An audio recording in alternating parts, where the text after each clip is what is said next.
ഇതാണ് fruit jellies, soft and juicy എന്ന് പറഞ്ഞ് എഴുതി വെച്ചിട്ടുണ്ട്. എനിക്ക് ഈ മിഠായി കാണുമ്പം എൻ്റെ 10th സ്റ്റാൻഡേർഡ് എനിക്ക് ഓർമ്മ വരും കേട്ടോ. കാരണം എനിക്കൊരു ബെസ്റ്റ് ഫ്രണ്ട് ഉണ്ടായിരുന്നു.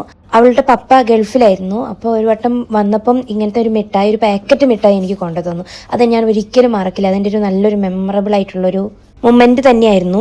എനിവേ, ആ പാക്കറ്റിൻ്റെ ഉള്ളിൽ വെറൈറ്റി ആയിട്ടുള്ള ഫ്ലേവറിൽ 6 ഫ്രൂട്ട് ജെല്ലീൻ്റെ മിഠായി ഉണ്ടായിരുന്നു. എന്തായാലും അതിൻ്റെ ടേസ്റ്റും കാര്യങ്ങളൊക്കെ നോക്കാം. ഞാൻ ആദ്യം തന്നെ എടുത്തത് ലെമൺ ആണ് കേട്ടോ. ഈ ലെമണിൻ്റെ ഫ്ലേവർ എന്ന് പറഞ്ഞാൽ എനിക്കൊരു ആർട്ടിഫിഷ്യൽ ഫ്ലേവറായിട്ട് തോന്നി. അത് കഴിഞ്ഞിട്ട് ഞാൻ ട്രൈ ചെയ്തത് റാസ്ബെറീൻ്റെ ഫ്ലേവറായിരുന്നു. ഫ്ലേവർ എനിക്ക് നല്ലോണം തന്നെ കിട്ടുന്നുണ്ടായിരുന്നു.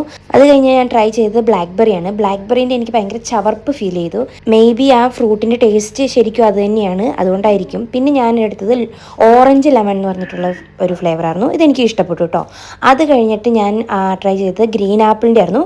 ഗ്രീൻ ആപ്പിളിൻ്റെ എനിക്ക് നല്ല ഫ്ലേവർ കിട്ടുന്നുണ്ടായിരുന്നു, എനിക്ക് ഇഷ്ടപ്പെട്ടു. അത് കഴിഞ്ഞ് അവസാനം ഞാൻ ട്രൈ ചെയ്തതാണ് ഓറഞ്ച് അടിപൊളിയായിരുന്നു. നാച്ചുറൽ ഫ്ലേവർ എന്ന് വേണമെങ്കിൽ നമുക്ക് പറയാം. എനിക്കത് ഭയങ്കരമായിട്ട് ഇഷ്ടപ്പെട്ടു. അതിനകത്ത് ഏറ്റവും കൂടുതൽ ഇഷ്ടപ്പെട്ടത് ഓറഞ്ചിൻ്റെ ആയിരുന്നു. പിന്നെ ഇതിൻ്റെ ടെക്സ്ചർ എന്നൊക്കെ പറയുന്നത് ശരിക്കും ഒരു ജെല്ലി പോലെയാണ്, കട്ടിയുള്ളൊരു ജെല്ലി. പിന്നെ മുകളിൽ ഷുഗറിൻ്റെ കോട്ടിംഗ് ഒക്കെ കൊടുത്തിട്ട് കുഴപ്പമില്ലായിരുന്നു കേട്ടോ. ഒരുപാട് ഫ്ലേവർ ഉള്ളത് കൊണ്ട് തന്നെ മടുപ്പൊന്നും തോന്നുന്നുണ്ടായിരുന്നില്ല. ഇതെനിക്ക് എന്തായാലും ഇഷ്ടപ്പെട്ടു.